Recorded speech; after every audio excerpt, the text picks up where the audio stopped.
서울의 한 대형 교회를 담임하고 있는 목사님으로부터 들은 이야기입니다. 한 분은 예배가 끝나고 일만 되면 알만한 여류 작가 한 분이 그 교회 성도라고 합니다. 목사님을 찾아와서 아주 진지하게 묻더랍니다. 목사님, 제가요 교회 나오고 싶지 않을 때도 반드시 나와야 하는 것입니까? 목사님 설교가 때로는 마음에 들지 않을 때도 있고, 설교를 듣고 기분이 아주 좋지 않을 때에도 다음 주일에 교회를 나와야 됩니까? 마음에도 없이 교회에 나와 예배를 드린다고 하는 것이 위선이 아닐까요? 하도 어이없는 질문 세례를 갑자기 받게 돼서 뒤통수를 한 대 야무지게 얻어맞은 그런 기분이었다고 했습니다. 그러나 이성을 잃지 않고 나름대로 침착하게 이렇게 대답했다고 합니다. 아니, 그렇게 말하는 집사님은 가게에서 물건을 살 때 항상 물건이 마음에 꼭 들어서 돈을 내고 물건 삽니까? 집세를 낼 때에도 집 주인에게 늘 기분 좋은 마음으로 냅니까? 그렇지 않지 않습니까? 때로는 우리가 물건이 100% 마음에 안 들어도 물건을 살 때가 있고, 때로는 내키지 않지만 내야 될 집세를 내고 학교에 가서 수업료를 내기도 하는 것 아닙니까? 이렇게 대답을 하면서 상대방에게 도움이 될지 어쩔지는 모르지만 하여튼 그렇게 대화를 한 적이 있다고 말씀을 하시더라고요. 성도 여러분, 그렇지 않습니까? 아무리 식욕이 없어도 때로는 음식을 때 맞춰 먹어야 하는 것 아닙니까? 이건 누구를 위해서 먹는 것입니까? 우리가 또 뭐 그런 얘기 가끔 하죠. 밥이 보약이다. 그러나 입맛이 땡긴다고 해서 과식을 하는 것도 좋지 않고, 그리고 입맛 없다고 안 먹어 버린다면 결국 누가 손해를 보는 것인가? 입맛이 없다고 자꾸만 투정을 하고 안 먹게 되면 결국 영양실조 걸리는 것은 본인이라는 것을 우리가 인정하지 않으면 안 될 것입니다. 먹는 것만 그런가? 사실은 예배라는 것도 그렇다는 것이죠. 우리는 예배라고 하는 이것이 하나님을 만나 하나님의 말씀을 듣기 원하고, 그리고 뭔가 하나님께 응답을 하는 것이 예배다라고 했을 때에, 언제부터인가 예배 드리는 것이 감흥이 없고 교회 가는 것이 내키지 않고 싫어진다면 이것은 분명히 내 영혼에 이상이 생긴 것이다. 제때에 먹어야 될 걸 먹지 않으면 육신에 질병이 생기는 것과 마찬가지로 영적으로도 그렇다는 것입니다. 마르틴 루터는 말했습니다. 하나님께서 하시는 모든 일에 대한 인간의 진실한 응답이 바로 예배다라고 그렇게 말했습니다. 그렇지 않습니까? 예배라고 하는 것은 하나님께 대한 우리들의 전적인 응답이다. 일단 우리가 예배를 그렇게 정의하는 것입니다. 우리는 오늘 본문 말씀 가운데서 교회가 이렇듯 부흥하는 과정에 있어졌던 일에 관심을 가질 만한 그런 사건이 오늘 본문에 소개되고 있습니다. 교회가 성령 충만한 가운데 성장하고 있을 때에도 교회 안에 문제가 있었다라는 얘기예요. 내부적으로 아니면 외부적으로도 그랬습니다. 여러분, 우리가 예수를 믿는다고 하는 것이 우리로 하여금 행복하게 잘 살게 되는 그런 일들만 이어진다고 하면 얼마나 좋겠습니까? 그러면 예수 안 믿는 사람이 없을 것입니다만, 예수를 믿는다고 하는 저 사람, 아니 남의 이야기할 것 없이 나와 우리 가정을 놓고 봐도 힘들고 어려운 시험과 시련이 끊이지를 아니하고, 때로는 신앙생활 하는 이것으로 인하여서 핍박과 박해가 주어지고 있는 현실 엄연하지 않습니까? 초대 교회에서도 그랬습니다. 교회는 나름대로 성장하고 있지만은 핍박이 심해서 이리저리 피해 다니지 않으면 안 되었습니다. 그런 와중에서 야고보 사도가 순교를 했고, 그리고 스데반 집사도 돌에 맞아 죽었습니다. 중요한 것은 이렇듯 핍박과 박해가 계속되어지는 상황 속에서도 초대교회 교인들은 복음을 전하는 일을 계속했었습니다. 초대교회 교인들은 이런 시련과 시험과 그리고 환난을 오히려 선교의 기회로 삼았다는 사실을 우리가 눈여겨볼 필요가 있습니다. 이 어려움 가운데서 전도를 하고 그리고 하나님의 일을 하고 선교를 했습니다. 이렇게 될 때 하나님께서는 저들을 통하여서 놀라운 역사를 이루셨습니다. 바로 지금 이러한 때 초대교회 예루살렘 교회를 일컫는다고 생각되는데요, 그동안의 교회와 성도들을 핍박하고 박해하는 일에 앞장섰던 괴수였던 사울이라는 이 젊은이가 다메섹 도상에서 부활하신 예수님을 만나 완전히 새로운 사람으로 거듭나는 그런 정말 믿겨지지 않는 놀라운 일이 있었습니다.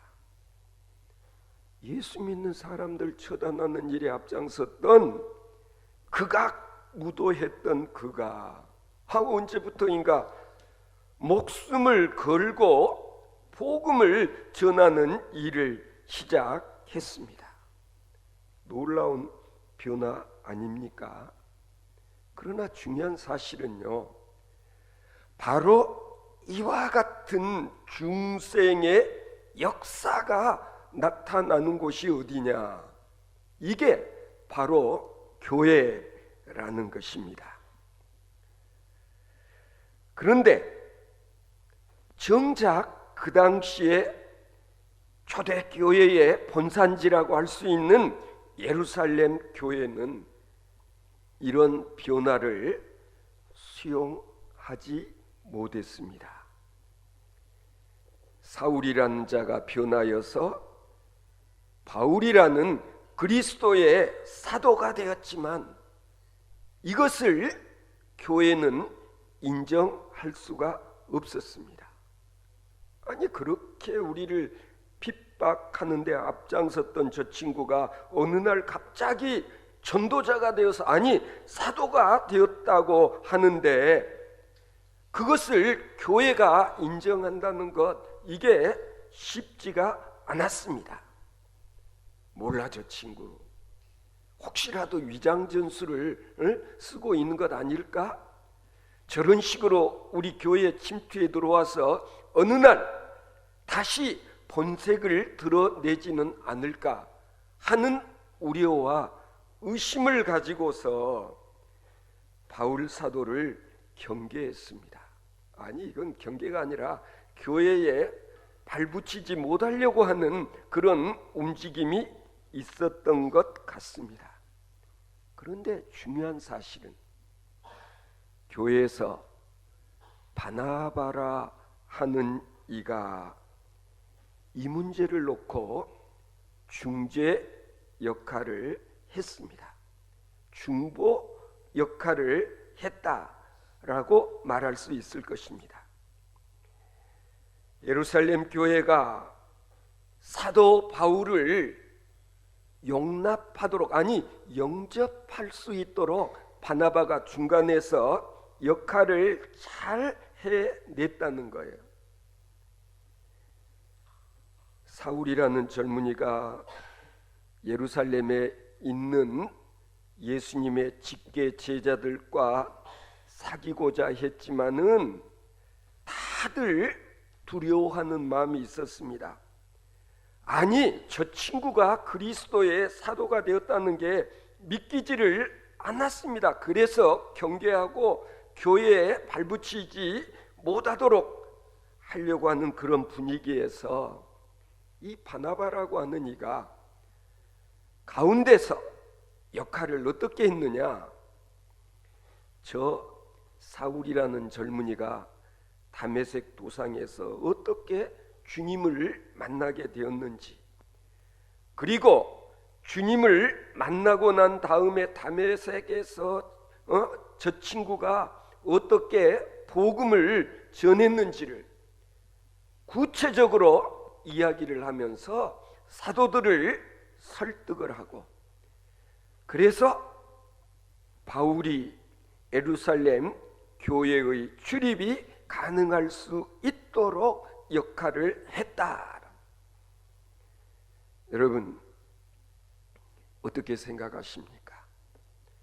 교회 안에는 이 바나바와 같은 역할을 하는 사람이 많아야 된다. 그래서 오늘날도 뭐 바나바 사역이라고 교회에서 그렇게 이름을 붙여가지고 뭐 초심자들 아니면은 새신자들 관리하는 그런 역할을 하기도 하는데요.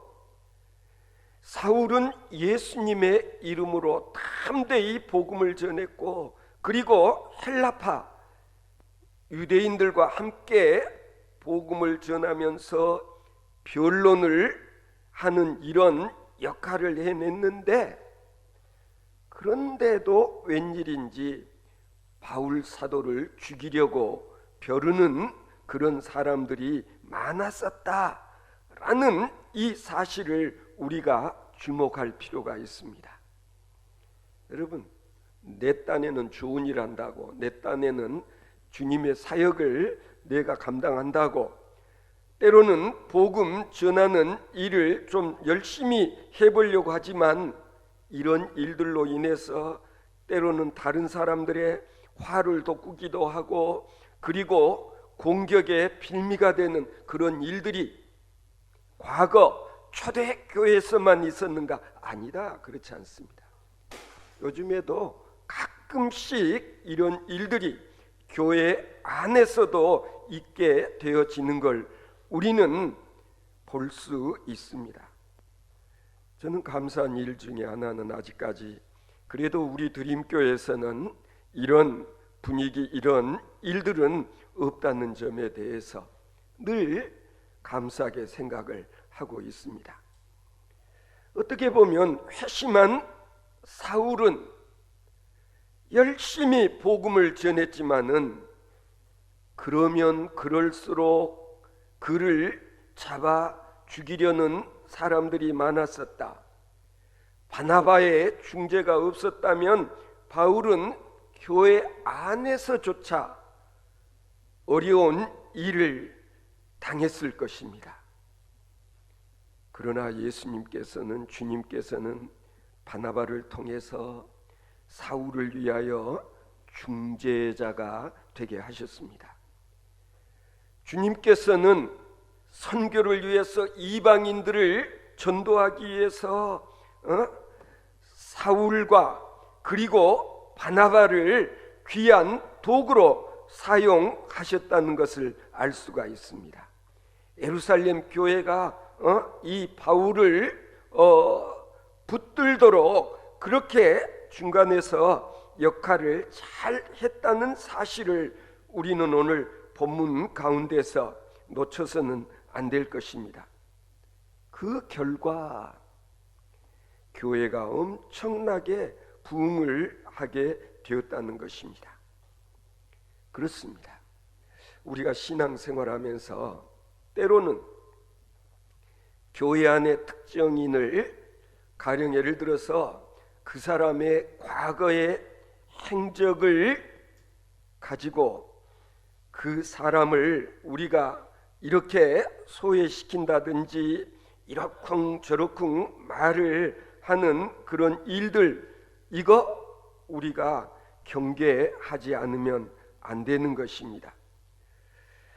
언젠가 저는 곽선희 목사님께서 설교를 하시면서 그런 경험담을 얘기하는 걸 들은 적이 있습니다. 초창기 교인 중에서 이혼한 여자분이 있었는데 사실 이혼을 한 것이 아니라 남편이 하도 못되게 굴어서 결국은 이혼을 당한 것이나 마찬가지였는데 그 여자를 집사로 임명하려고 했더니 교인들 중에 여러 사람들이 막 이러쿵저러쿵 난리 났다고 그렇게 말들을 하더라는 거예요. 그래서 목사님께서 단호히 이야기를 했더랍니다.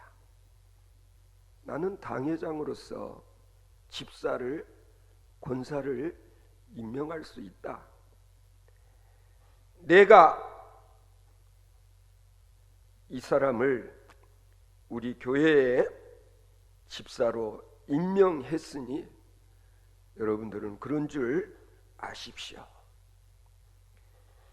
그리고 끝난 뒤에도 이런저런 말을 하는 사람들이 없는 것은 아니었지만,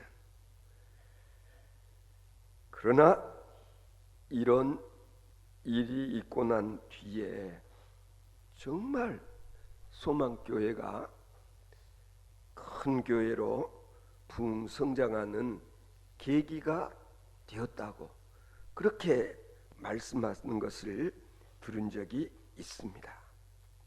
성도 여러분, 그렇지 않습니까? 우리는 신앙생활하면서 항상 기억해야 될 일 가운데 하나는 너희 가운데 죄 없는 자가 있으면 돌을 들어 이 여인에게 돌을 던져라. 누가 누구를 심판할 수 있는 것인가?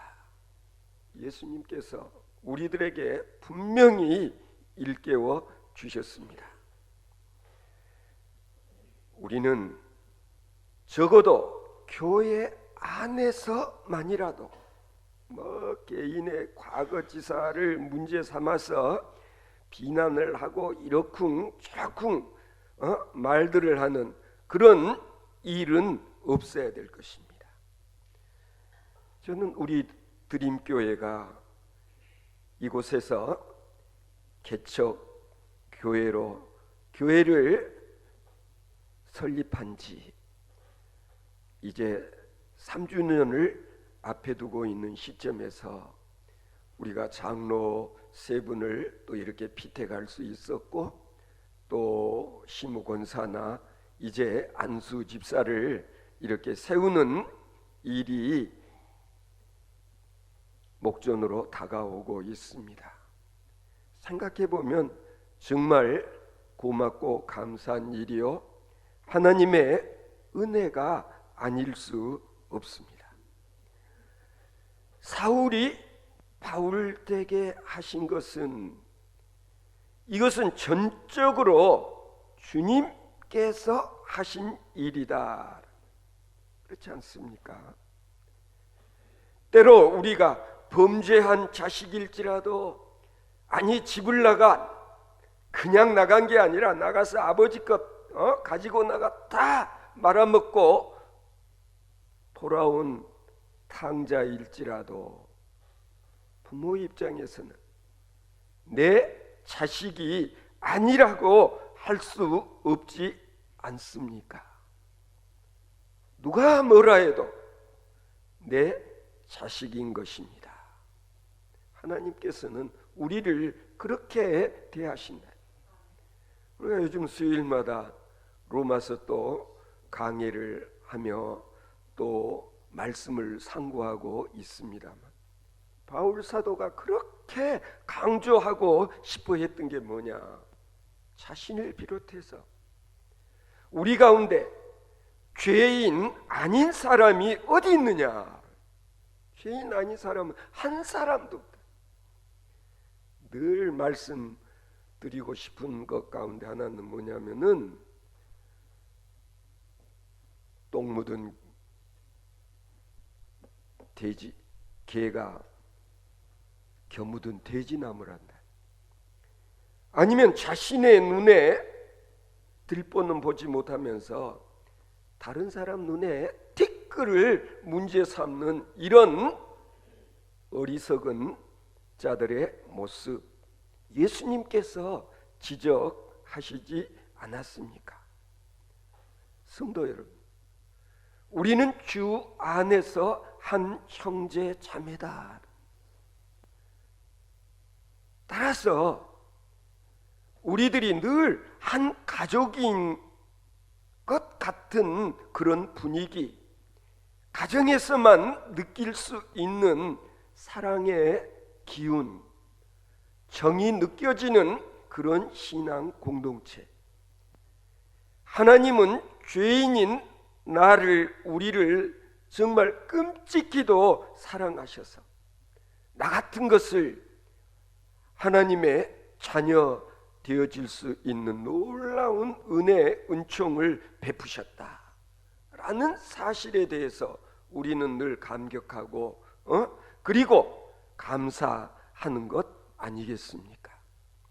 저는 그런 점에서 우리 드림교회는 정말 믿음으로 말미암아 허물도 많고 죄도 많은 나임에도 불구하고 하나님께서는 그런 나를 마치 내가 의인이라도 되는 것처럼 나를 귀히 여기시고 나를 사랑해 주시고 나를 자녀 삼으시고, 그리고 하늘나라를 유업으로 소유할 수 있게 해 주셨다라는 중요한 사실은, 누구든지 언젠가 뉘우치고 개과천선하는 그 날, 우리 아버지는 그날을 기다리고 계신다. 우리 인간의 눈으로는 쉽게 판단할 수 없지만 교회만이라도 우리는 넓게 용서하고 회개한 자를 모두 온전한 그리스도인으로 영접할 수 있어야 이게 진정한 교회가 아닐까. 오늘 본문 말씀대로 그리하여 교회가 평안해지고 그리고 교회가 은혜 가운데서 날마다 성장하게 되었다. 그렇게 기록되어 있습니다. 지금도 우리 주위를 살펴보면 마음에 드는 일도 안 드는 일도 많고 문제가 없는 것이 아닙니다. 그리고 알게 모르게 이런저런 핍박, 환난도 있습니다. 어려움도 많습니다. 제가 저도 종강하면서 다시 한번 강조했어요. 문제 같지 않는 것도 문제를 삼으면 문제가 되고, 그리고 문제일지라도 문제를 삼지 않으면 문제가 안 되는 것이다. 교회 안에서 제일 문제 교인이 누구냐? 문제 같지 않는 것도 문제라고 떠들고 다니는 교인이 있다면 이 교인이 이 교회 안에 트러블 메이커다. 그렇지 않습니까? 그래서 정말 웬만한 것은 문제처럼 보여도 문제가 아니라고 할 수 있는 그런 배려, 그런 여유, 이게 바로 그리스도의 마음이 아니고는 품을 수 없는 마음가짐인 거예요. 그렇지 않습니까?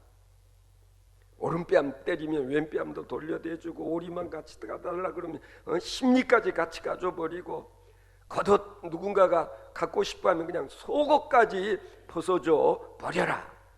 이게 주님의 마음이잖아요. 이웃을 사랑하되 원수까지 사랑할 수 있어야 된다고 우리에게 깨우쳐 주시는 주님의 말씀. 그리하여 바나바는 바울 사도를 교회가 배척하려고 했을 때 중재자로서 바울 사도를 예루살렘 교회가 받아들일 수 있도록 가운데서 역할을 잘했다. 저는 우리 드림교회가 앞으로 정말 꾸준히 성장할 수 있는 그런 교회가 되기 위해서는 우리 한 사람 한 사람이 다 바나바와 같은 그런 중재자의 역할을 잘 감당하는 사람들이 많아야 되지 않겠습니까? 그리하여 그럴 때 교회가 평안해지고, 그리고 교회가 은혜 가운데서 날마다 성장하게 된다는 것입니다. 성도 여러분, 문제가 없는 가정도 없고, 나라와 국가도 없고, 직장도 없고, 그리고 교회도 없습니다. 그러나 우리는 문제를 문제 삼지 않을 수 있을 정도의 마음의 여유, 상대방을 배려하는 이 마음가짐을 가지고서 우리가 서로 용납하며 그리스도의 마음을 품고 그리스도 닮은 삶을 살려고 노력하게 되어지면 우리 교회는 든든히 서가는 그런 교회가 되어질 줄로 믿습니다. 우리가 주님만을 경외하고 살아계신 그리스도의 역사심을 믿고 성령이 함께하심을 믿고 주님께서 우리와 함께하실 뿐만 아니라 실은 마른 막대기에 지나지 않는 나 같은 것도 주님께서 도구로 사용하시게 될 때에 이 교회는 날마다 새롭게 성장하는 교회가 되어진다는 것을 믿으시기 바랍니다. 교회의 붕이라고 하는 것은 내가 하는 것이 아니라 하나님께서 우리를 도구로 들어 쓰시며 결국에는 하나님께서 하시는 것이다. 요는 우리가 조금 더 넓은 주님의 가슴으로 보다 더 많은 사람을 우리가 보듬을 수 있는 그런 주님의 몸된 교회가 되어질 때, 그리하여 교회가 평안해지고 그리고 교회가 은혜 가운데 날마다 성장하게 되는 놀라운 역사가 있게 되어질 줄로 믿습니다.